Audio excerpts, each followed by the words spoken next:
Welcome to the Quick Talk Podcast with Joshua Latimer, where we discuss business, life, family, faith, struggle, fire, pain, and ultimately winning. It's time to take massive action. Look, I can't work harder on your life or business than you do. It's ultimately all on you. You know, God created all the food the birds would ever need, but he doesn't put it in their nest. You've got to go get it. 10 out of 10 people die. So how about doing something today that actually matters while you still can? Hey everybody, welcome to the Quick Talk Podcast. I want to tell you a secret. If in the future, or maybe I'll say when you finally build a big, large, automated business that is everything you could have ever imagined and a single tear of joy slowly rolls down your cheek and you're super excited, when you look back at what you've just done, I promise you that what I'm about to say will be true for you. You're going to realize that that business that you built happened by design, not on accident. But when you have a really small company, or you're stuck, or you're in the valley of uncertainty and it's just hard, it doesn't feel like that. And it feels like, the universe is working against you, or circumstance is working against you, or, Josh, you don't understand, in our market, there's no good workers, or on and on and on and on, your stuff breaks, whatever. There's lots of challenges, adversity, all of that's real, but it doesn't take away from the fact that the ultimate outcome of your business is absolutely going to happen by design, not by accident. I hope you enjoyed yesterday's podcast, my session with Chris Lamborghini. He's talking about automation and how to build automation and what that means, and the system that I use to create systems, all kinds of different things. We have 2 more sessions. Today, we're going to talk about growing. We're going to talk about all kinds of stuff. This is a long session. It's powerful. This is probably a podcast you might want to take notes when you listen to it, or at least take down notes on your phone of the bullet points or something, because if the information just goes in your head and it makes you feel warm and fuzzy, and then you're not documenting it, you're not implementing it, it can't change anything. There's not going to have any effect on your actual outcome for you. If you implement just a portion of what we talk about today, you'll make more money tomorrow. I promise. Take care. God bless. Let's get started.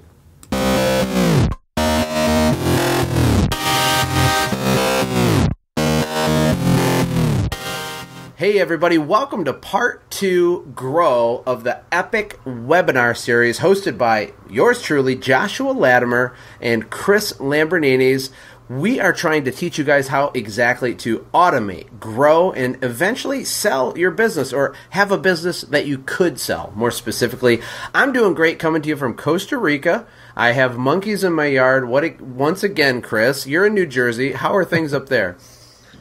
Things are great here, Josh. It's the first day of fall, beautiful weather. The leaves are starting to change. It's lovely. Oh, that's good. I do miss the change of colors. Here it's just perfection all the time, and it kind of gets a little boring, Perfection all the time gets boring? Really? I'm just rubbing it in. No, I'm just kidding. I do miss Michigan. Well, let's talk about growing your company, Chris. We've both grown. Actually, we both founded, grew, and exited and sold service companies, and that's not something that many people have done. It's been a really wild, cool experience, and we want to share those insights with our viewers. But before we even start, shooting from the hip is bad. Would you agree with that? Yeah, totally. I started off by shooting from the hip, but you quickly learn that nothing is quite scalable when you're doing that. Right, and let's talk about scalable. I mean, what does scalable mean? Maybe people have just heard that word for the first time. I mean, to me, scalable means you can take the little business that you have right now, you can multiply the amount of customers you have by 100, and everything will still work, right? Like, it won't break. Like, there's the right things in place so that you can really grow quickly. Is that what scalable means to you? Yeah, you have the right mixture of things in place where, it shouldn't matter if you're doing $100,000 in revenue per month or $250,000. If things are set up right, you should be able to scale up and scale up quickly based on the systems and processes you've put in place. Right. And so if you're a technician, if you're the guy, you do all the work yourself, which is how all of us start out, and you want to grow your business, you have to recognize that the way you have it set up today is, by definition, not scalable, because you do all the work, right? So there's only so much work you can do per hour, per day, per week. When you reach that maximum threshold, you're done. That's it. There's a ceiling around you, right? Yeah, you're limited by your sweat. Yeah, exactly. So building a business and having extreme growth is all about systems and automation that will let your business scale. It will allow your business to grow and expand. And yeah, there's growing pains. Yeah, there's contractions. There's some weird stuff that can happen as you're going. But even having basic systems in place can make that possible. So let's talk about the growth pie chart, right? So I broke down, what you need to have in place to really be able to grow, right? You need to have the ability to service your customer, right? So if you're a one-man show and you get the opportunity to do a bid for a 72-chain hospital business across 5 states, that might not be the right timing because you don't have the ability to service it yet, right? So when you're really small, focus on what your sweet spot is right then, and then you want to grow into maybe some of those bigger things. So it's important if you're going to grow that you have the ability to service what you're trying to sell. The second thing is the marketing calendar. Chris, you're a specialist with this. How important is it to have a marketing calendar when it comes to growth? It's everything, really. A marketing calendar doesn't need to be a scary thing. It can be something very, very simple. It could just start off as, a 1-month view of your business and what little things are you going to do each day to bring more work in, to get the phone to ring? Are you gonna send an email on this day? Are you gonna send a postcard on that day? Are you gonna do outbound calls on this day? And looking at it in a calendar or in a spreadsheet with the dates is extremely important, because then you can coordinate and optimize those activities to work in synergy with each other. Yeah, and there is a huge difference between marketing and sales. To me, marketing is what makes your phone ring. It's any kind of a phone call generator, any kind of phone call generating mechanism. That's marketing. And then sales is taking the phone call and converting it into dollars in your bank account, right? Exactly, yeah. I look at it the same way. Okay, good. Well, if you have the ability to service in place and you have a marketing calendar, you have a game plan, you're thinking long term, right? You prepare for the seasonality of your business in advance, right? That's what the marketing calendar is all about. The next thing would be to reverse engineer a plan for growth. So begin with the end in mind. So where are we trying to go? And this doesn't have to be your ultimate destination, but where are we trying to go in the next 12 months, 18 months, 24 months, even 6 months, even the next quarter? So figure out, the next leg in your growth goals, and then we're going to begin with the end in mind and work backwards from that to build a plan that makes sense for your business. And then the last part is to optimize your channels. Decide, delineate, deploy, and optimize. So you need to keep monitoring all these things and tweaking as we go along and as your business starts to grow. Before we go on back digging deeper into the ability to service, Chris, in my business in Michigan, we were overwhelmed with work in May and June. And what would happen is I would never do any marketing at all in May and June because I was in survival mode. But then in July and August, we were starving to death, and I didn't know if we could buy groceries the next week, and so I'd be in panic mode. And then I'd do all this marketing and all this crazy stuff like a madman, and then I would stop again. And it was like this vicious cycle. A marketing calendar will help you avoid that, because really what it comes down to is you should be marketing continually, even when you can't handle any more work, because the time's going to likely come in a couple weeks or a month when you don't have that big influx of work. And if you're not laying the marketing out a few weeks beforehand, you're going to be left high and dry. Yeah, and the whole essence of a service business, especially a home service business, is there's huge peaks and valleys, big dips in the way that you collect your revenue throughout the year. I don't think there's a lot of service businesses that collect the exact same amount of revenue every month, year round. Everybody has busy seasons and slow seasons, and you need to remember that that's going to happen and prepare for it ahead of time. Yeah, and I think those peaks and valleys that you just described, we always had 2 peaks and 2 valleys, up in the spring, up in the fall, down in the winter, and down in the summer. And our number one problem could always be distilled back to that seasonality. We'd scale up, we'd ramp up, we'd have a ton of work, we'd have a lot of great guys on the schedule, and then not enough work. People would inevitably have to leave before the next busy season, and the poor cycle would start all over again. Yes, that's one of the hard reasons. That's one of the reasons it's hard to scale a cleaning business specifically, or any kind of seasonal business, is the ability to retain top talent and all that. So it's hard to have a perfect scenario, but building simple systems inside your business will help you smooth out those peaks and valleys. I'm not saying it's going to be perfect. What I'm saying is, instead of a sharp increase and a sharp decrease and another instead it'll be more of a rolling hill, and your business can weather those storms a lot easier. Would you agree? Yeah, totally. It took me a good 5 or 6 years to figure out how to kind of avoid that summer slowdown. And inevitably what we did was, people, when we were charging our highest prices in the spring, that called in for an appointment and did not want to pay what we were charging at that time of year, we offered them basically what they wanted to pay in July and August when we were slow.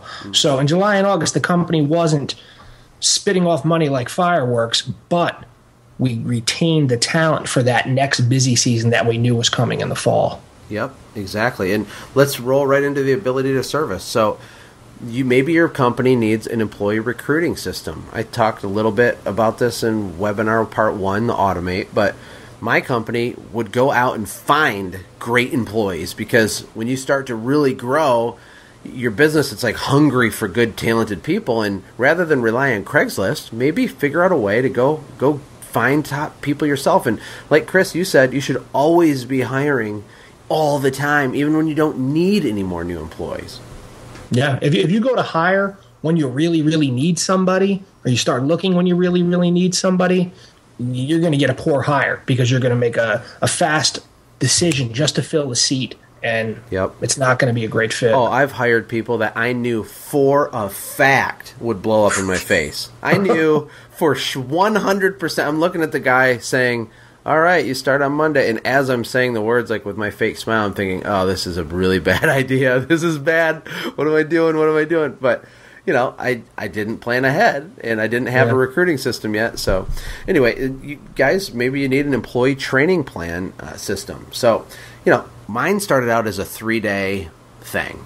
We talked about our history and our company culture. We did all the little HR paperwork and set them up on direct deposit. And then we would train them. It took 3 days. We'd go do various different things. But start, even if it's 1 day, put something in place that begins the process of systemizing your training procedures. That way you'll have a higher ability to service when the pressure's applied and you start to grow. Because if you start to grow and you get busy and your marketing's killing it, and you don't have an employee training system in place, and you don't have an employee recruiting system in place, you're going to start feeling the pain.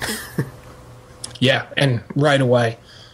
Yeah, I mean, the byproduct of marketing working is the ability to service gets strained, right? So we need to prepare for that ahead of time. So service tech quality measures. How do you maintain a high level of service even when you're experiencing rapid growth? That's a thing. And maybe you're just a one-person employee, so it's not on your radar right now, right? Because you do a great job. You're the man. I get it. You know the pH of the chemical of the thing, and you're at a technical level. You are the man. But you're watching this webinar because you want to build a business and not just be self-employed. You're watching this webinar because you want to take it up a notch or take it up to the next level. So write this down. You need to prepare for the ability to service if you're going to grow your business. You need to recruit employees, train employees, and have quality assurance measures in place for those employees to make sure that they do a good job like you did. Here's a big one, Chris. How do they finance their growth? Guys don't realize that it costs a ton of money to grow a business. It's not free. You can't rapidly grow something unless it goes totally viral for some reason, and that doesn't happen in service businesses, I don't think. How does that work for a guy who has a couple hundred customers and they want to have a couple thousand? They got to build out a way to finance that growth, right? Yeah. There's a few different ways you can do it. There's loans and things like that available to you. I'm pretty debt adverse, and I never really wanted to take on money with any type of interest that I had to pay it back. So, I basically self-funded. I stole from my own salary to fund the company for continual growth. I lived way, way, way below my means for many, many years to put every dollar back into the company. Yes. I did the same thing. And me and my business partner did the same thing. We took really meager salaries for a lot of years because we knew we had to purchase our growth. You have to pay for it. You're going to have a customer acquisition cost. And if you want to get 2,000 new customers, each one of those costs a certain amount of dollars. You got to pay for that. Not all next week, but you pay for it over time. And one of the easiest ways, and I would also recommend to be debt adverse, is to lower the amount that you pay yourself down to the absolute minimum viable amount that you can survive on and reinvest. You got to get in the habit of spending money on your business to grow it, right? Delay the gratification. It is so, so, so worth it later. Yeah, it'll be paid back in spades. It can be depressing. I found it extremely depressing. Many a payroll period figuring out that I was the lowest paid person again that week at the company. But I just kept, just trying to look at the day where I headed up to scale and it would all come back to me. Yep, and it does. It absolutely does. And then you're getting a great living working a few hours on your business a week. When I started my software company, I still had Birds Beware, my window cleaning business, and pressure cleaning business. And I worked 3-4 hours a week. It was less than 5 a week for 2 straight years in that business. I basically transitioned completely out. And other than playing ping pong with the operations manager and having meetings with, some of our key people once a week, I didn't do anything. But that only happened because I took a tiny paycheck for a long time, built systems, put the right people in the right space, and then that was the result, though. And how awesome is that? It was quite eye-opening for me when I realized that the business kind of functioned better without me being in the business. And I was a little taken aback by that at first, but eventually you learn what a great thing it is. I can disappear for a week or two at a time, and everything's cool when I come back. Right, and the first time you do that is such a weird feeling. I don't know if you remember. It's terrifying. Oh, it's crazy. I'll never forget the first time I left a job site and I went to a Chinese buffet to eat lunch with my mom, right? So I met her in town, and we sit there, and this is the lady, she wouldn't talk to me for a week when I started my business because she thought I was insane, right? And then she was mad at me when I sold my business too. She's not an entrepreneur at all, so I love her and forgive her for that. But I meet her at this buffet, and I'm sitting there eating with this weird feeling in my stomach, this is so weird, because they're doing this huge job, several $100 job. I wasn't there for the first time. They knew what to do. I could have stayed there. I just left kind of for the point of leaving because that was the direction I was headed in. It's incredible. If you haven't experienced that, you don't know what you're missing. You were likely feeling guilt at first. Yes, I did. But when you realize how powerful it is, the guilt fades. Well, yeah. I mean, he was my second employee hired ever, but when he got a mortgage and bought a home a few years after I hired him, I mean, that is a different type of feeling that is just incredible, because you building this business isn't just going to help your life. It's going to enhance all the lives of your customers. It's going to enhance the lives of the people that work for you that you bring in on your team. And the whole thing is just incredible. So let's keep rolling here, Chris. So ability to service, accounting and office processes. If you start to grow and you don't have this, at least at a basic level, in place, like a way to answer the phone, a way to keep track of the money, a way to deposit in the bank, a way to do payroll, if you don't have that in place and you think you're going to grow your business, you're missing it, because you need to have these things ready to go now, then start marketing and trying to scale your business. Also, paperwork for your technicians can be really important too, because just total chaos will happen if you don't have this stuff in place up front, right? Yeah. I always kind of looked at it as trying to repair a plane in air while it was flying. As you're growing, you keep hitting these different plateaus where different things need to be done, different things need to be added, different things need to be systemized, and you kind of have to look at the whole company, all the moving parts at once, and quickly throw these things together while you're deciding which one is most important to do.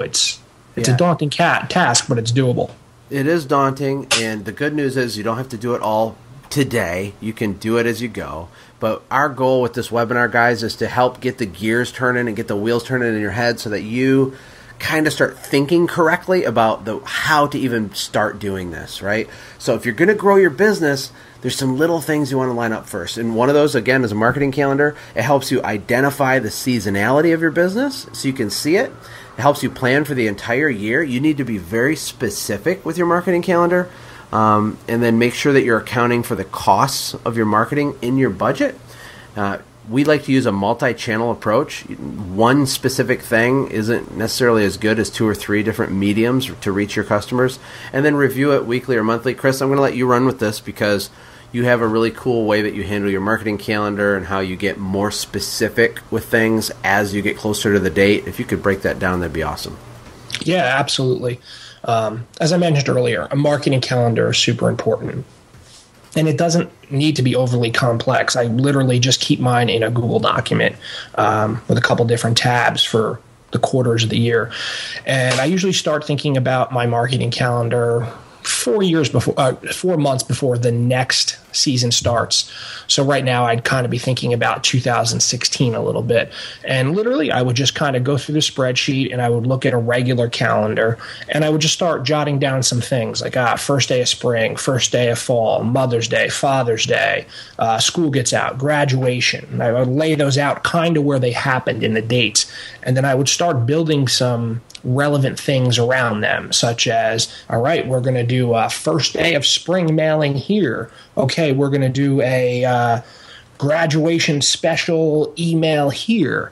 And it would start all as broad strokes, and then as I got into the quarter, I would refine it a little bit. I would break it down week by week and figure out, all right, we're going to call these past customers on this day, we're going to mail to this area on that day, and it really all starts coming together. And by having all your marketing things that you're doing in one place, your marketing mix, it allows you to kind of coordinate the activities and coordinate where you're working.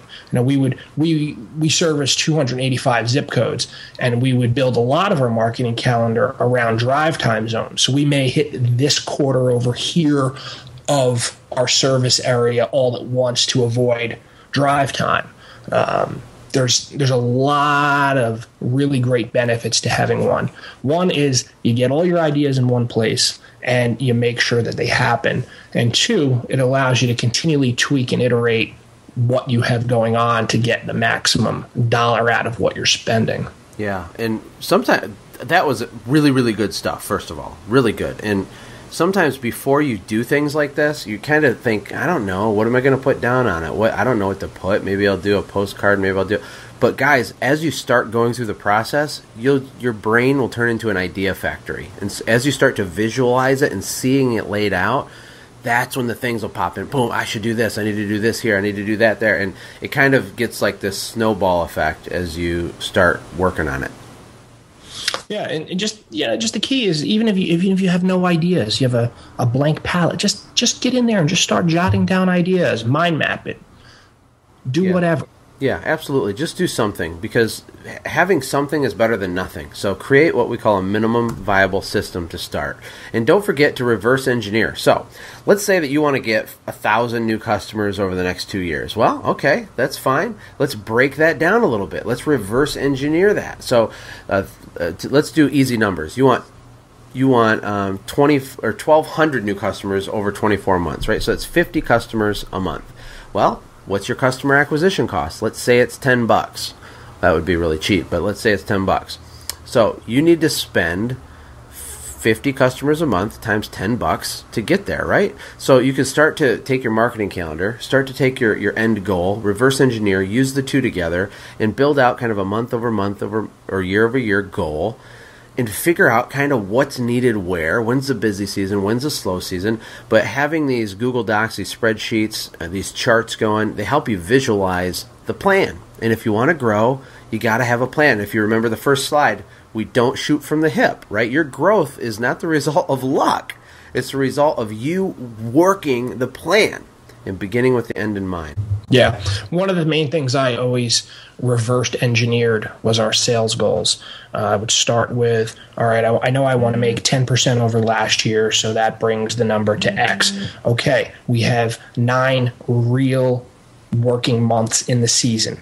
Break it down farther. Okay, keeping seasonality in mind, we need to do this much this month, this much that month, and that much this month. And from there, break it down to a day level. We need to be bringing in $1,500, 20 working days per month in order to hit this. Boom. Let's start there. How do we do it? And just work your way back the whole way. Yep, exactly, man. You could even get really crazy and make it down to an hourly goal if you really wanted to be on it. But that wouldn't hurt you. That would help you. You know, all this stuff brings peace and stability to your business, and that's what you need to be able to effectively grow quickly. You can't have chaos. You can't have shooting from the hip.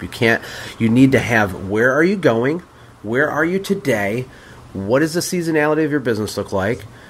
And exactly how can you get there? So one of the items on this slide is identify CAC per channel. That means identify your customer acquisition cost per channel. You need to figure out how much does it cost you to harvest one brand new shiny customer ready to pay you money for the thing that you do.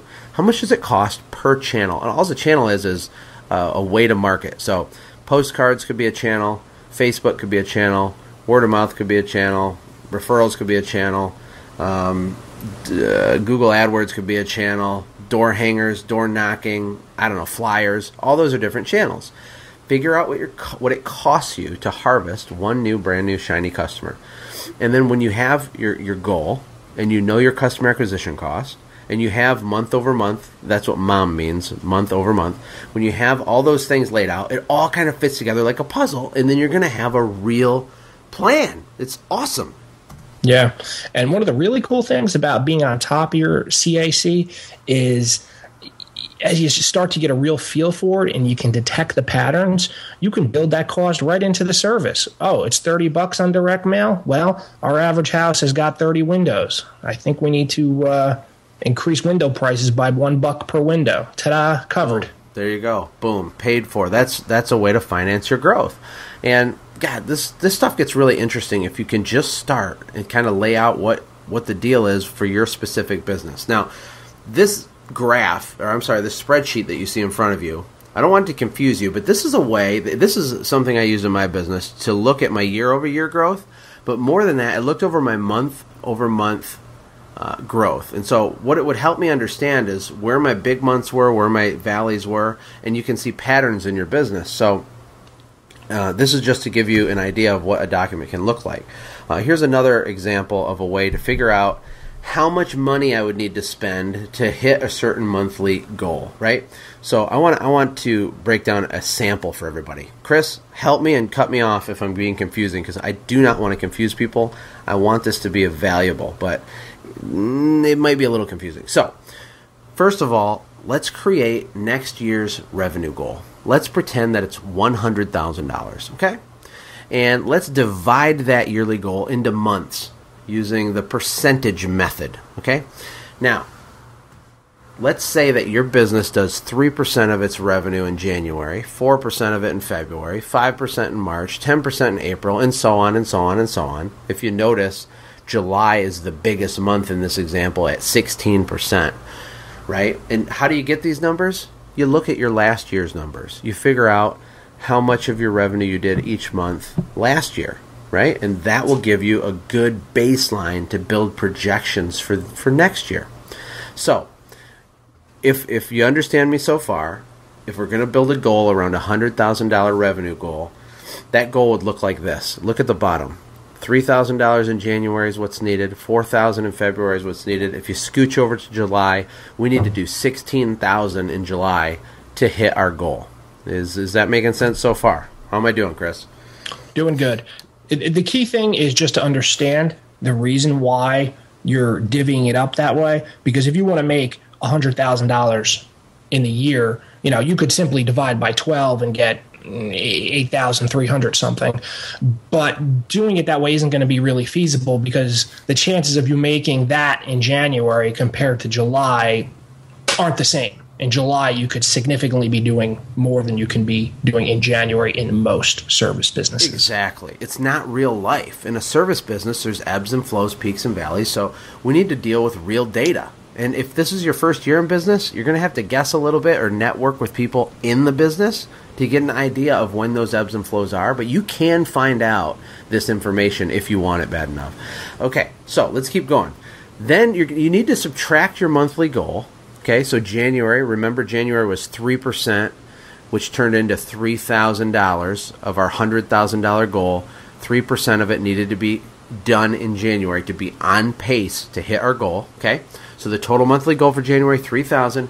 We need to subtract the organic revenue your business is going to get. Okay, so this is what I mean by that. You're going to get repeat business from people you already have, right? You have to decide what percentage that is. But for our example, let's say that I anticipate on being able to get $1,500 in January just from the book of business I already have in place. And then I expect to get $500 in revenue in January because that's an accurate projection based on the amount of referrals I've been getting, the amount of walk-ups to my truck, the amount of people stopping in my office, whatever the case is. Organic business is business that just falls in your lap, basically. And it's real, so you can count it in your projections. You just want to make sure it's really true and accurate. So if this example is true, you have a $3,000 goal for next January. You're expecting to get $1,500 in repeat business and $500 in new business that's organic, that you didn't have to go acquire for money. So what do you need in new growth? You only need $1,000 in new growth, right? So now you have an exact target of new growth revenue per month. And this number is huge because now we know exactly what we need to do to reach our $100,000 goal. So hopefully that made sense. I wanted to do a real example.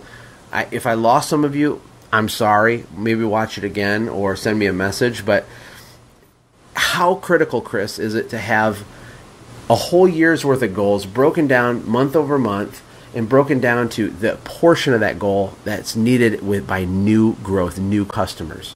It's everything. the most critical thing ever. If you want to hit the goal, it's got to be done that way. There's no other way it's going to happen. Yeah, I mean, really, you can't grow your business in any kind of measurable or predictable way at all unless you do this. So, but you see, getting through that and muscling through the spreadsheets and pulling the data and looking at last year, and if you could just power through that, you are going to be dangerous, my friend. You're going to be ready to go because now you say, okay, I got $1,000 I need to get in new business.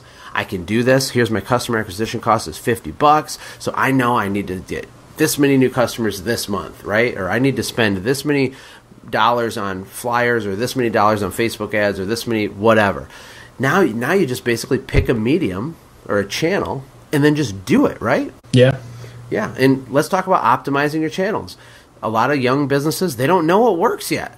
And one of the reasons they don't know what works is because they're freaked out to spend money. They're freaked out to try stuff. With my software business, I told you this before, but it sends out postcards. And the postcards with Send Jim, they get really high response rates because there's a picture of the actual house of the person on the postcard. And on the back of the card is a real price for that house, okay? So we're trying to sell our software. We're going to service businesses saying, dude, you can get new customers like at will. Send them a postcard with a picture of their own house on it and a price in the back.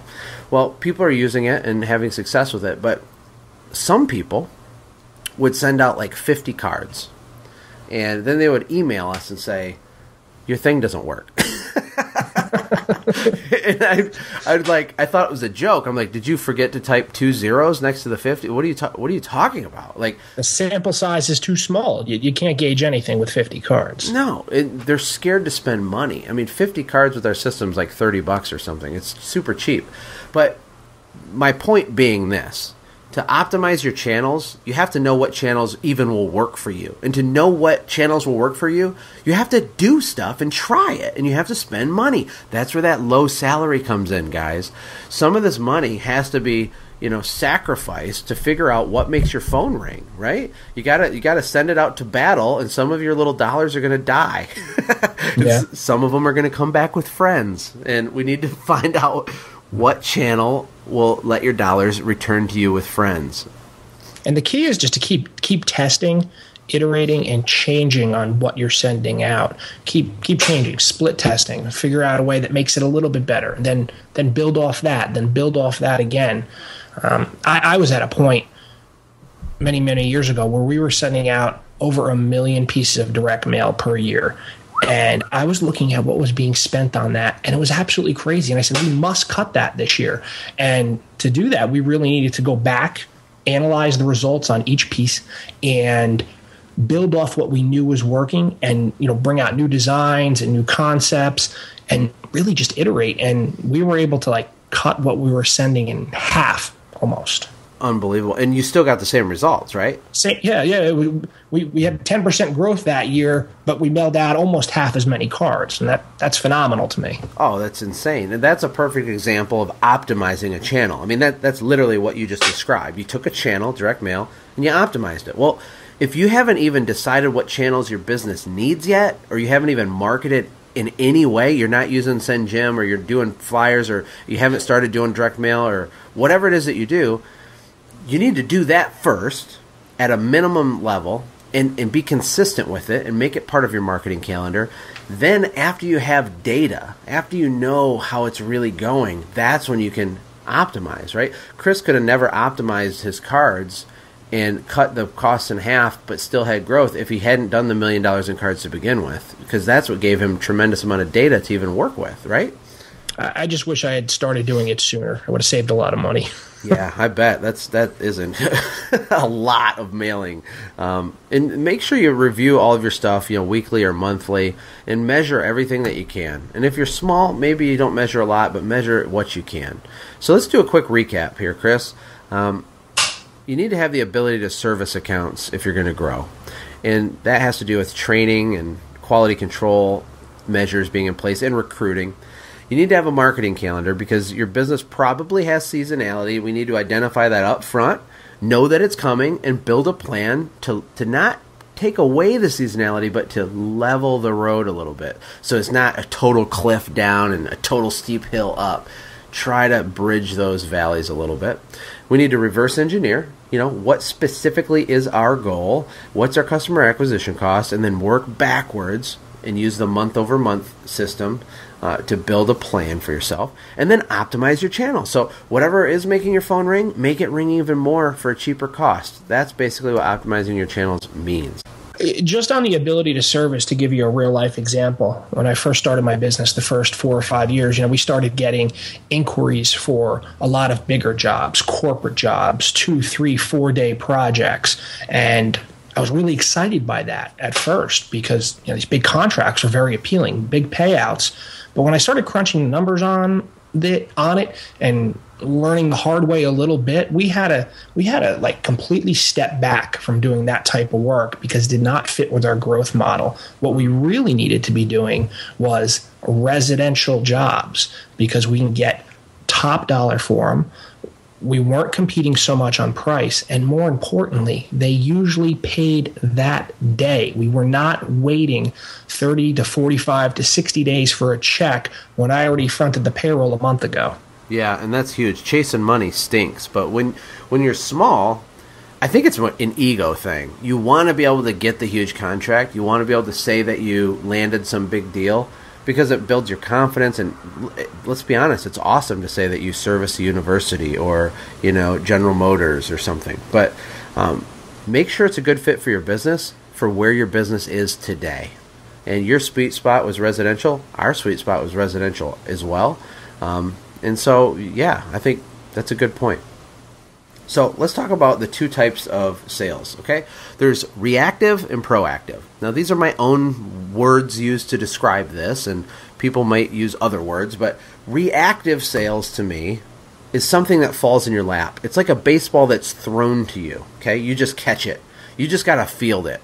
And believe it or not, it's kind of shocking how many businesses fail even at this level, Chris. Like, people don't answer their phone. They won't return an email. It's like, hey, my name's Josh. I want to give you money. Will you take my money? And then they won't take my money. I can't wrap my head around that. Yeah, it's crazy. Anyway, so inbound phone calls, inbound emails, people that just get you as a referral. They walk up, they see your truck, maybe they see you working at their neighbor's house, and so they come over. Those are important, and that's a valid way to grow your business. But it's not something that you have direct control over as much, because it just kind of happens to you. Now, proactive, on the other hand, is you're the guy throwing the baseball. Okay, you get to pick something, aim at it, and chuck that ball. Now, an example of proactive sales is, direct mail, outbound calls, upselling systems, stuff like that. So systems, when it comes to growing, okay, because this is webinar part 2, grow. When it comes to growing, systems are needed everywhere, right? And you don't have to build Rome in a day, but identify the low-hanging fruit and start with something today to put a system in place for the growth areas of your business. Yeah, it's super key. Just touching back on your previous slide, we called reactive and proactive, organic and go get it type work. And the organic work that came in was nice, referral here, referral there that we didn't really ask for, or they saw the guys working in public, or they saw a yard sign we left off. That type of work is nice, but really the big growth and the big money came from the proactive sales, from us actively reaching out to people that did not even know they wanted our service. Yes, exactly. I mean, that's where that's the difference. Chris, I mean, this is a profound thing. That is the difference between an average self-employed guy who has a company who never quite gets legs and gets big, and, you and Howard Partridge the guys who do millions in revenue and build these giant things in just a few short years. This is the difference, is the marketing and proactive sales division of their company. Most people, Chris, they just hope that people see them, and they hope their mom posts on Facebook, call my son's business, and that's all fine, but you can't grow quickly and you can't grow big. It'll take you 42 years to get a big company that way, right? Yeah, and you can make much better money off proactive sales, because you spurred the idea in their mind that, I might want to get my house washed, and I got this piece of mail. I didn't know that I wanted it. I'm going to call you up and book. I'm not even going to call around and check prices because I have your price right here. Yeah. Boom. Yep, you put the idea in their head. It's proactive sales, you're in control. And reactive sales are nice. You need them. They're great. They're important. But you're not really in control. You can't build a business model off of hoping that people call you because maybe they'll see your truck, because that you can't measure that. It's kind of all over the place, and you can't increase it unless you get more trucks, right? But and you're leaving too much to chance. It's too risky. It's too risky. It's proactive is more profitable. You get faster growth, and it's less risky. So here's some areas for proactive sales. You got print, phone, BOG, and static. BOG is my kind of internal word I use for boots on the ground. I think you just mean go get it, right? So that would be like my sales manager going out and doing stuff, going to trade shows, the chamber, the BNI networking groups, shaking hands, meeting, property managers, taking bagels. I mean, we'd literally take bagels and go into property management companies, do a little 5-minute presentation, just say hi, drop off donuts. Those are all important things to get big commercial work. And that's a boots on the ground, and it's a form of a proactive sale. Print, you're huge with direct mail. Right? You direct mailed like till your eyeballs fell out. I mean, you were all over the place just bombing direct mail, and it worked. Phone is huge. The guys that bought my company, they have this crazy call center phone system that's unlike anything I've ever seen, and they're just killing it. I mean, literally just crushing it, and they're just doing outbounds all day long, working the list of all these companies they have all over the country, and it works really, really, really well. Static is like a yard sign, or having a system to get referrals, not just letting it happen, but being intentional about trying to increase the amount of referrals. That could be a proactive sales, I think. But let's talk about a blind spot. I'm excited to talk about this, okay? Relationship marketing. What happens after the sale, Chris? What happens? You got a deal, you clean the thing, they like you, they give you the check, then what? Then what? Do you just hope that they call next year? I mean, we were big on relationship marketing, on saying thank you and meaning it, on asking for referrals lots of times, and on loyalty and retention. Like, a huge blind spot for small business, in my opinion, is attrition and not following up after the sale, which really leads to the attrition. Do you agree? What do you have to say about Oh, yeah, totally. We called it basically friendship marketing on site. We would really, try to connect, try to have a meaningful conversation with the decision maker that was there, that hired us. And then, we followed up after the fact. We gave them a call to make sure everything was cool, and they were thrilled to death. And we even sent them a thank you card with a little survey on the back, just because maybe they didn't get the phone call. And that made it just so much easier in 6 months to call them back up and get them on the schedule. Absolutely. Here's the deal. When you're a small company, I think by default, all of us, we start out as being very transactionally minded. Like, we're like a hungry lion. We're looking for the gazelle, and we catch the gazelle, and we eat it. And so we got the job. We did the job. We made the money, and now we're looking for a new gazelle. But, guys, don't miss this point. Everybody you've ever done work for is your biggest asset to your company. They are the bread and butter. They are the lowest hanging fruit. You can get more dollars out of them than anyone. You have the trust built. But you need to stay top of mind with your customers. Doesn't mean you have to harass them every 7 days, but what it means is that you need to have a system in place to say thank you and mean it, to ask for referrals and mean it, and just not even try to sell them stuff, but just be top of mind. Stay in front of them. Send them an email once in a while with a do-it-yourself tip. Send them a Facebook message checking in. I don't know. There's lots of things you can do, but relationship marketing is a really important part.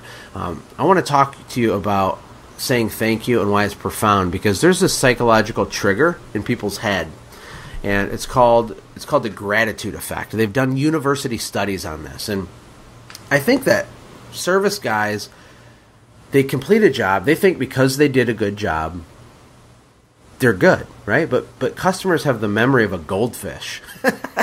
They forget about you like 7 minutes later. Even though they like you, they don't have bad thoughts about you. They think you're cool. They think you're awesome. But when you leave, they don't care about you. They care about the mortgage and their kid's soccer game and the other thing. So here's the deal.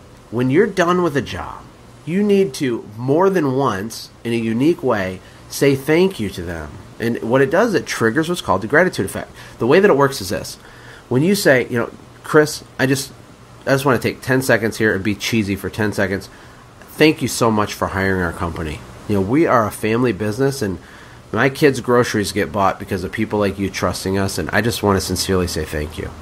Okay. It goes a long way. What if you and everybody in your company said exactly the way I said it, just like I said it, with that passion, that sincerity? What if you said that every time on a job? What would that do for your business? And then after you leave, the office manager calls, hey, Chris, my name's John. I'm the office manager at ABC Cleaning. I'm just following up. I want to make sure that we exceeded your expectations. How did everything go? And, oh, went great. Josh was awesome. Everything went perfect. Oh, awesome. Chris, I just want to take a second and just sincerely thank you for your business, because as a small family company, we rely on people like you, and we appreciate it. And me as the office manager, I personally appreciate it. So I hope you have a great day. Boom! What if you actually said that every time? And then, let's not stop there. They get a postcard. Guess what it says on it? Thank you so much for your business. As a small family company, we certainly... Are you starting to see the pattern? I think I'm being redundant. But the gratitude effect, what it does, people feel obligated when you say thank you sincerely to them. They feel obligated to help you more in the future so that you'll say that to them again. It's this weird thing that humans have. And it's rooted... Technically, it's rooted in selfishness a little bit, because when you say thank you to the guy, to Chris, right, he feels good about himself. And because he wants to feel good, he's always looking for ways to get you to say thank you like that again, because it makes him feel amazing. So it's a real thing. Yeah, it's huge.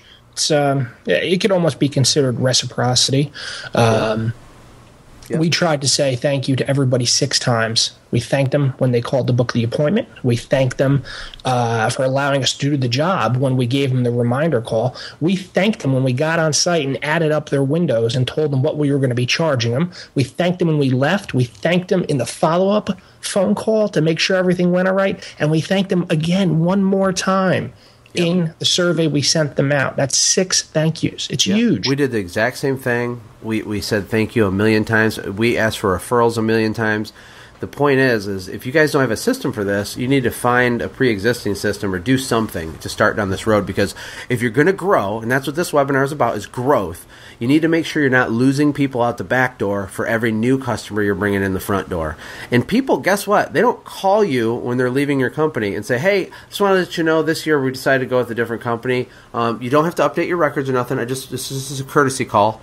I'm going to hire the other guy down the street. It doesn't happen. They just kind of you just never hear from them again, and you don't know what happened. So if you're intentional at the tip of the spear point of the transaction, everything will change in your business. And if you look at the relationship past the transaction, and that gap in between, today and the next time they hire you, if you can stay top of mind and say thank you a few times and check in with them in a systemized way, your attrition will be next to nothing. And if there is a problem, you'll find out about it. You'll be able to fix it. It'll have a big impact on your business. So let's recap. Say thanks at least 5 times. Say thanks in a systemized way. Be sincere. And oh, by the way, that's why I built SendJim.com. That's what my software company literally does. This was the reason my business succeeded, is because we were obsessive with asking for referrals and saying thank you like a million times throughout our customer life cycle. So build something yourself to do it, whether it's a handwritten thank you card, which I think is an incredibly good option. If you don't have time to do that, delegate it. If someone else doesn't have time to do it, use something like SendJim. It does it for you. Okay, let's move on. Let's talk about loyalty. This is another way to protect yourself against attrition, which means customer leaving you. Loyalty is a profound thing. Why? Because of the cost of attrition, right? It costs money. So remember, Chris, we talked about the customer acquisition cost. So let's say it's $50. It costs you $50 to get a customer. Well, and your goal is to get 1,000 new customers. So in your mind, you're thinking, okay, it's going to cost $50,000 to get 1,000 new customers. Here's why it's going to cost more than that. Attrition. Because after you get your 1,000 new customers, you don't even realize, and most people forget, that they lost 200 customers because they died, they moved, or they just went to someone else, right? So really, you have to buy 200 extra ones just to get to your goal, right? Chris, what do you have to say? Yeah, loyalty is huge. Attrition is a real thing. So you really want to set these things up so that there is a little bit of loyalty there. It is so much easier to bring back a repeat client than it is to go and get a new one. And it's way, way, way cheaper. Yeah, it's like, what is that statistic? It's like 8 times cheaper to keep a customer than it is to get a new one. So don't forget about the guys you already got. Don't forget about the clients you already have, because you're so focused on the future. So communicate with your customers year-round. Communicate without selling. Not every time you don't always have to be hard closing them on something. You can send out an email or make a newsletter or something that just checks in or has a do-it-yourself tip or something. It can be brief, but it keeps you top of mind and makes them feel loyal to you psychologically. But it must be sincere and not cheesy. And by the way, this is what SendJim does. So referrals is the next big deal, and it's profound to get referrals because of the customer acquisition cost and the close rate. So let's talk about referrals. It's cheap to harvest a referral, and a referral doesn't have to be just an organic sale. It doesn't have to be something that, oh, cool, that just happened. No. You can have a little more control over it. The way that you get control over it is by having a plan in place to ask for referrals many times throughout the process, and you're going to get 10 times more of them if you ask 5 or 6 times for referrals than you do right now if you're just asking once or none. Because people want to refer you, they have that goldfish memory and they forget. I mean, did you guys have a referral system in place, Chris, where you were intentional about asking for them, or was that not a focus for you? We would ask for a referral before we even did the job. When we did the confirmation appointment, we would slip in there, and we'd be able to bring this price down for you a little bit if one of your neighbors wanted to get this done on the same day. Boom. That was one way. And our final way was doing it on our thank you card. We had a really, really, really solid referral program in place. Basically, for every 5 people they recommended to us, they would get a free service. Yeah. And we did the same thing. We asked for referrals at the estimate appointment by using a group scheduling discount technique, which is exactly what you just said. But the point is, we asked, I think, 6 times throughout our customer life cycle directly for a referral, and we used the same language every time. As a small family company, blah, blah, blah, blah, blah, blah, blah. We rely on customers for you, blah, blah, blah, blah, blah. Okay? The point is that when you do that, you're intentional. You make it part of the daily behavior of your entire team. You're going to get a ton of referrals. They're cheap, and the close rate is super high on them because they're coming into you hot, man. Referrals come in hot. So let's recap. You ask for referrals 5+ times. Ask in a consistent way. Be sincere. Oh, by the way, shameless plug, that's what SendJim.com does. So what are the blind spots of small business when it comes to growth? I think it's relationship marketing.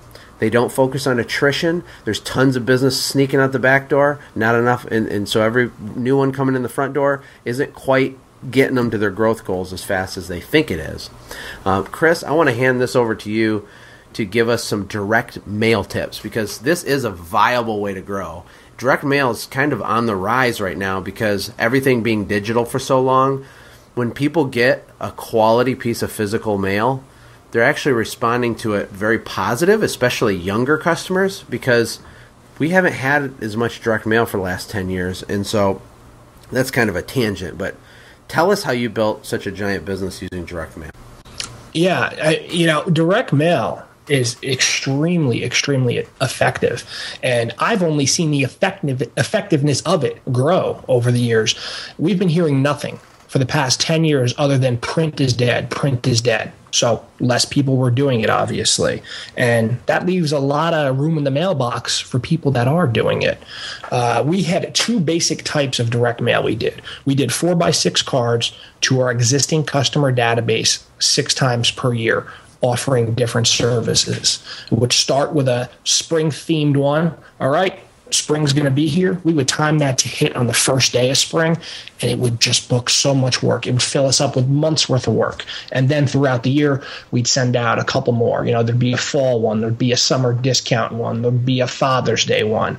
We'd always be rolling out to our existing customer database.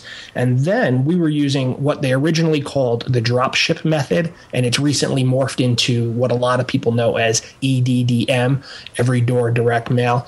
It's a program that the United States Postal Service has. It's extremely effective. It's very cheap. You can put an 8.5 by 11 full thick cardstock postcard into somebody's mailbox for like 14 cents. It's insanely cheap. And the really cool thing about it is you get this great deal on it because you're laser targeting where these things go. We, as I mentioned before, serviced about 275 different zip codes. And every other year, what I would do is kind of evaluate our service territory. I would, in a spreadsheet, throw down every town and every zip code we mailed to, and I would start pulling local demographic information from the county website, specifically median household income. And we'd sort that list by the people that had the most disposable income to the least, and we'd concentrate on that top 10%. We'd use Google Maps and we'd drill into those neighborhoods, and we would pick the very nice routes where they had the cookie cutter homes that we loved, the 35 to 50 window type houses that are pretty common in New Jersey, and we would just bomb them over and over and over again. We had one really good zip code where like 20% of our overall revenue came through. I would hit them 8 times a year. Once a month in busy season, they were getting a piece of direct mail from us with different services. Other zip codes we mailed less frequently, but it's really an amazing thing. You can laser target it. You can be very specific, and it's only getting cheaper and more effective because less people are actually doing it. And you said a lot there, but I want to unpack a few things for everybody watching here to recap. Hopefully you're writing some of this down, first of all, because this is gold, guys. This is how he did this, okay? And second of all, the power of targeting is one thing I want to touch on. And I also want to contrast what you just described to me against Bob. Bob he's a guy, he's competing with you in New Jersey. If there really is a Bob, I'm not calling you out by name, I'm just doing a fake scenario here. But there's this guy, Bob, and he buys 1,000 door hangers, and he's ready to launch his dream, right? So he goes out, and he does his door hangers, and he sits by his phone patiently and waits, and his results are not what he expects, and he's disappointed, and so he says direct mail doesn't work, or door hangers don't work, or whatever. He does postcards. But he's competing against you, right, with your marketing calendar and your team, and your targeting by demographic, zip code, and income, focusing on the top 10% with your Google spreadsheet, bombing out these just massive things, hitting people. I call that farming, when you constantly are hitting the same people, boom, boom, boom, boom, boom. That guy, I mean, almost has no chance. And the sad part is that it doesn't have to be that way. He could take his little budget and do exactly what you just said on a smaller scale, and it would work exactly the same way as what you just said. He just doesn't know how to do it. And it drives me crazy because we're telling you how to do it. I hope, God, if some of you guys go out there and kill it, you better email us and tell us how you totally rocked this out after the webinar, because we want to hear that story. That's the whole point of doing this. So laser target, saturate, farm, over and over and over, keep going back and hitting them. Our original version of Send Jim was just a bidding tool that'll let you send postcards with a picture of the house on it and a price on the back. And we did some samples with Chris in New Jersey. Do you remember that, Chris? It was a few years back.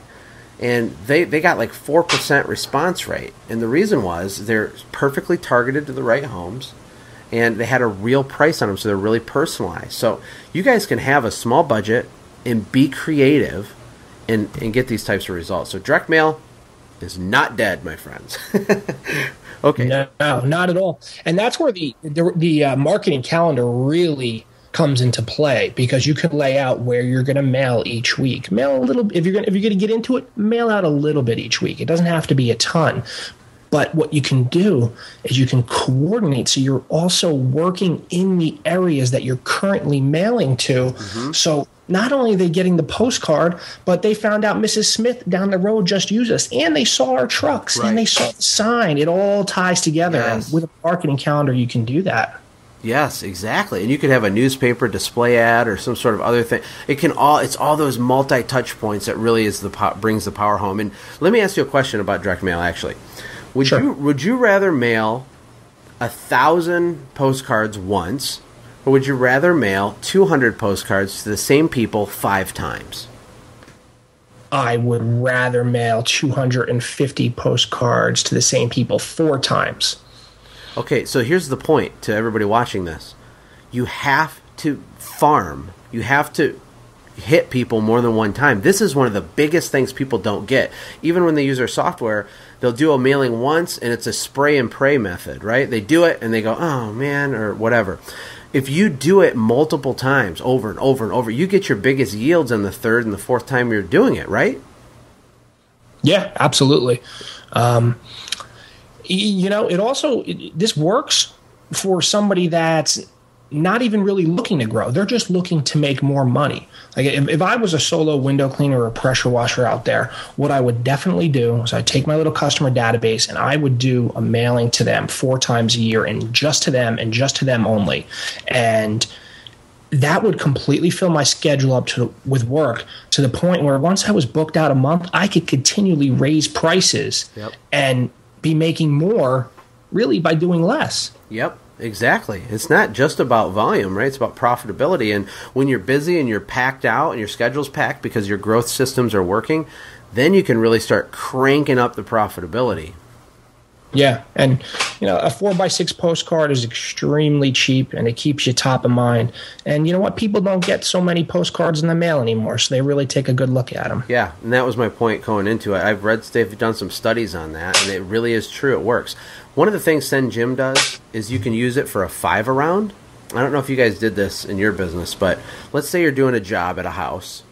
That house is in a subdivision, right? So it has 5 neighbors. It has the 2 homes next to it and the 3 homes across the street from it. And those are all super hot leads for you because they're the same demographic, same types of income typically. You're going to have social proof because you just did work for their direct neighbor. So what you can do is you can take a picture of those 5 homes and send a 5-around sequence to them. And by pushing one button on your phone, You could have a postcard go out once a month for 6 straight months, just saying, hey, we just did work for your neighbor. Give us a call. We'll do work for yours. Here's your price. And it's automatic, right? So rather than just spraying and praying or blanketing an entire postal carrier route, you could use this app and just do 5 rounds. So every time you do a job, send that 6-card sequence to those 5 neighbors. It takes 20 seconds to do it. And you're going to get that farming effect. Plus, it has a picture of the house on it and a price, so it's really targeted. So just a little FYI strategy tip. Okay, let's talk about pricing tips. I don't know how you guys price stuff, but I do know that however you price your products and services, you should have a systematic way of doing it so that you can train more than one guy how to properly and accurately price your work. I'm a big fan of packages. No matter who called us and no matter what they asked for, we gave them a price for every single thing we did. We quoted everything. And then we would take all those prices and pull different services and give them a price for like 3 different packages that we would offer. And here's another key. You don't want to necessarily close 100% of your leads. If you're just starting out and it's just you and you have no customers, you're going to want to get as high as you can because it's not just about profitability, it's about volume. But if you're an established business, you should only be closing probably 60 to 70% of your leads, or else you're leaving money on the table. That's an opinion, but it's my opinion. Chris, does your opinion vary from that at all? Yeah, our number was 90%. Mm-hmm. We had our phone room really dialed. We got a good portion of our work from our phone room. It was the beating heart of our business, and we could sell on the phone really, really good. And I knew the magic number was about 85, 90%. And I may have mentioned this, but we had supply and demand pricing. I would literally change the prices on things every day based upon what our close rate was. Oh, we closed 92% yesterday. Ooh, let's bump window prices $1 today. Wow, that's interesting. I mean, you don't want to leave money on the table. That's the main point. So make this your own in your business. Find a sweet spot for yourself. You don't want to be underpriced. You don't want to be overpriced, but there is a sweet spot, and you don't have to get every single deal to be a profitable business. That's kind of my main point with that. And let's talk about creating value, okay? First of all, you should be worth a lot more than your price. This creates what's called a value gap, right? So if I told you, Chris, hey, I got a sweet car for you. It only costs 10 grand. You're going to say, well, what kind of car is it, right? It depends, right? So the price for your service, it doesn't really mean anything until it's surrounded by the context of what they get and what your company's like and what it smells like and feels like and what it sounds like and how you answer the phone and how you roll up. And all that has to do with creating value. So if down to your company uniform, to employee ID badges, to the way the tone of your office workers' voice when they answer the phone, to your truck and how clean and how organized it is, to the technician and how they talk, all of that stuff has to do with creating value. And if you're going to have a growth plan, which is what this webinar is about today, you need to create a ton of value, because that's how you ratchet up your price. So you can be expensive, but still be a good value, right? So if I told Chris, hey, I'll sell you a car for 10 grand, I'll sell you a 1982 Yugo, right? Rusted out, 4 billion miles on it, 10 grand right now, right? He's going to laugh because it's a terrible value, right? It's not about the price, it's about the value. But I told him, or you can buy a 2015 Corvette Stingray edition, right? Well, but the Corvette costs $20,000. Okay, well, is he going to buy the basic transportation for 10 or buy the Corvette Stingray for 20? Well, 20 costs more, but 99 out of 100 people are still going to choose the Stingray because you're insane if you don't buy that one. That's what your cleaning business is like. That's what your service business is like psychologically in your customer's brain. You need to feel expensive. So when they get your price and it's only $1,000, it'll be worth it still. Did I explain that correctly? Yeah, absolutely. A value gap is super key. And I think a lot of it also, like if you take a step back, comes down to how you present what they're going to get before you tell them the price. And so don't forget, Mrs. Smith, while we're there, we are going to take down every screen and hand scrub it and run it through our screen machine. We're going to wipe out and detail your sills. We're going to do the inside and the outside and pull your mullions down and dust them off one by one and put them in back very carefully. And we'll return everything to its original condition for only $20 per window. Boom. That's and the guy competing against you, Bob again.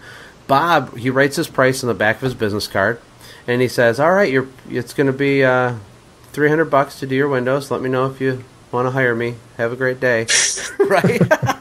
And he's competing against that. I mean, and your price, by the way, is $400.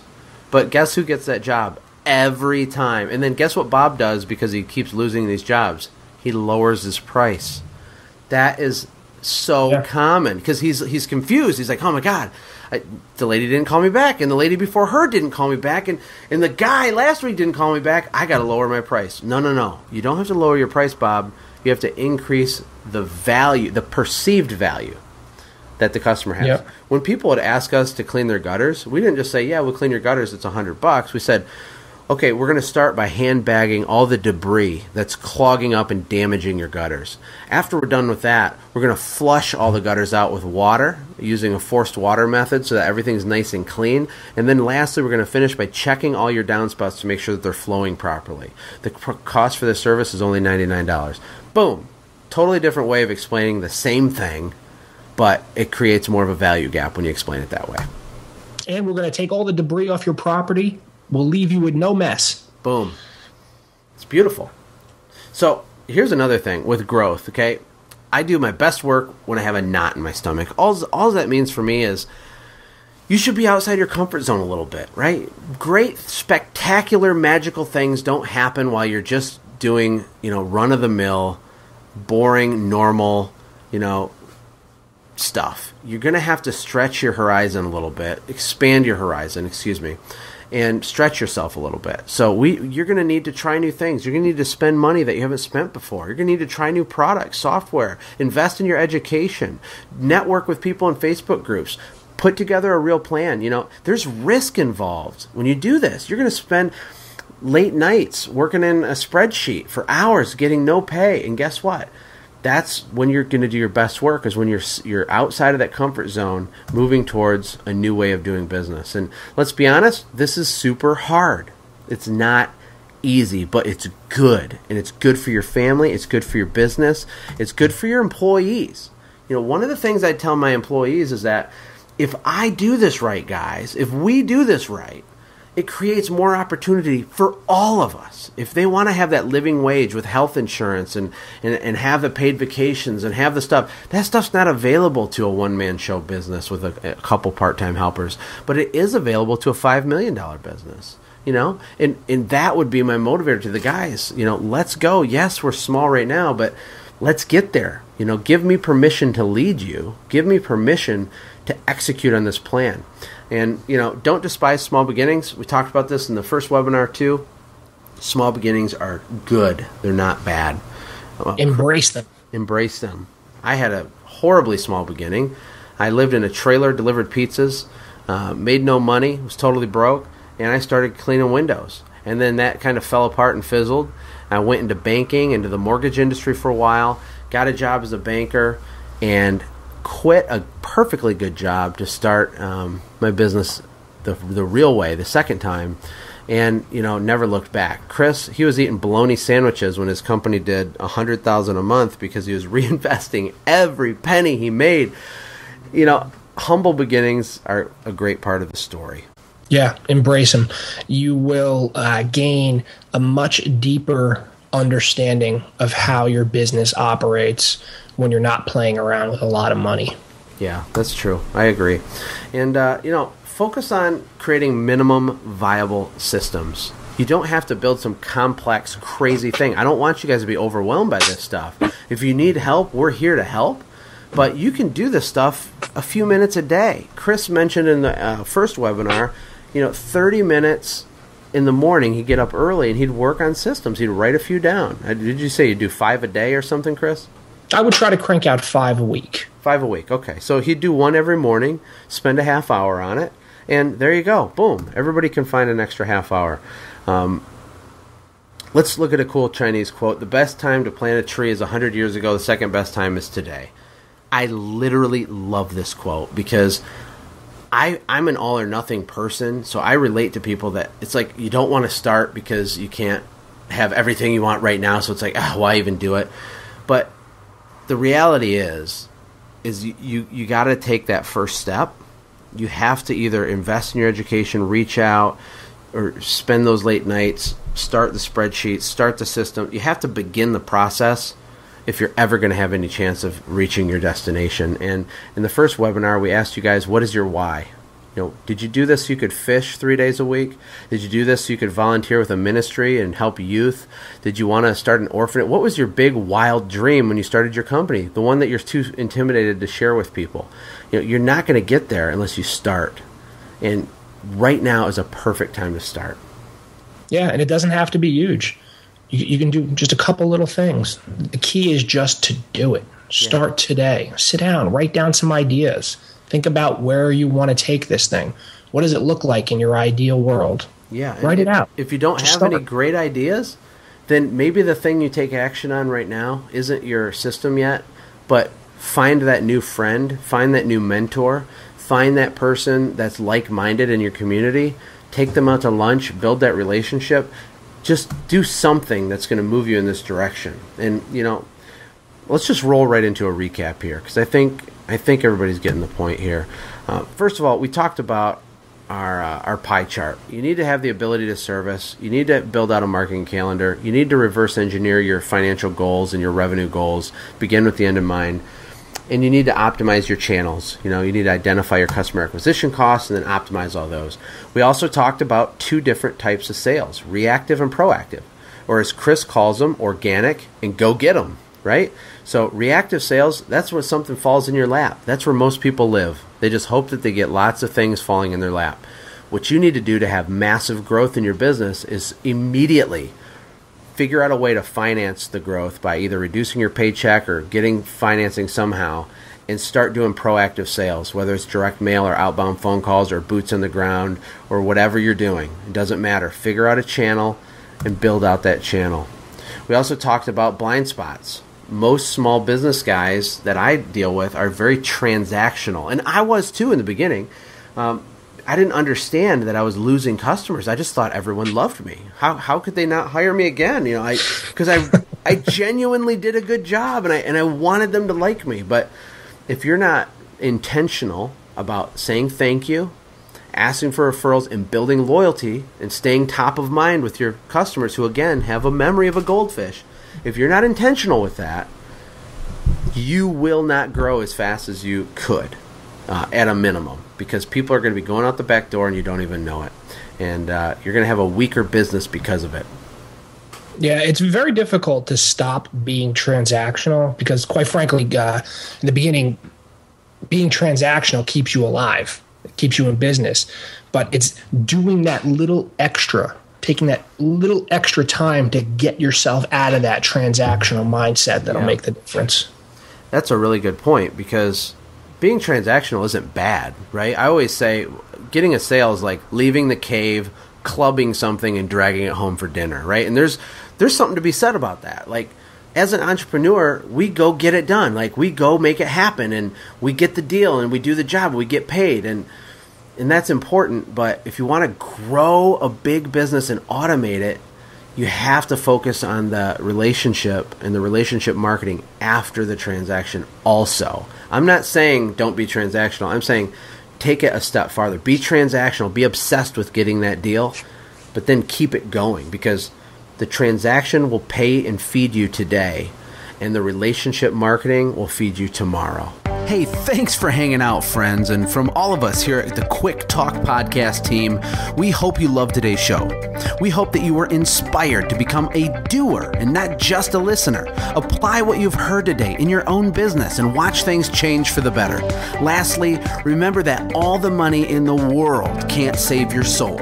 Seek first the kingdom of God, my friends. We'll see you next time. For more information about the Quick Talk Podcast or Joshua's other businesses, visit our website, quicktalkpodcast.com. Have a blessed day.